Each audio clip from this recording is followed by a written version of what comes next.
നെളിഞ്ഞു നടക്കുന്ന സമൂഹത്തിന്റെ മുന്നിൽ മഹാനാണെന്ന് പറഞ്ഞ് നടക്കുന്ന ഓരോ ഭർത്താവും പഠിക്കണം. എടാ, നിനക്ക് നാട്ടുകാരുടെ മുന്നിൽ നിലയും വിലയും സ്ഥാനവുമുണ്ട്. നാട്ടുകാരുടെ മുന്നിൽ വലിയ സ്ഥാനമുണ്ട്. കൂടെ കിടക്കുന്നവരുടെ മുന്നിൽ നിനക്കൊരു സ്ഥാനവുമില്ല. പിന്നെ നീ ആരാ? നിനക്ക് സ്ഥാനം കിട്ടേണ്ടത് നിന്റെ ഭാര്യയുടെ മുന്നിലാണ്. നിന്റെ ഭാര്യയുടെ മുന്നിൽ നിനക്ക് സ്ഥാനമില്ലെങ്കിൽ പിന്നെ എവിടെ സ്ഥാനം കിട്ടിയിട്ട് എന്ത് കാര്യം?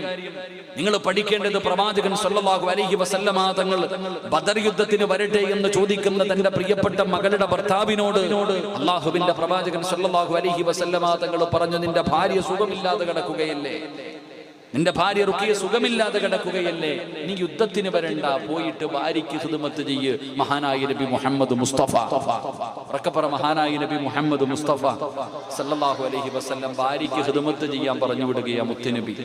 ഇരിക്കണ ഏത് ഭർത്താവാ ഭാര്യയ്ക്ക് ഖിദ്മത്ത് ചെയ്തിട്ടുള്ളത്? ജീവിതത്തിൽ ഇന്ന് വരെ അടുക്കളയിൽ കയറിയിട്ട് മീൻ വെട്ടിയിട്ടുണ്ടോ ഏതെങ്കിലും ഒരു ഭർത്താവ്? പച്ചക്കറി അരിയാറുണ്ടോ? അരി കഴുകിയിട്ടുണ്ടോ? ഇന്ന് വരെ നിന്റെ ഭാര്യയുടെ കൂടെ അടുക്കളയിൽ കയറി ജോലി ചെയ്തിട്ടുണ്ടോ?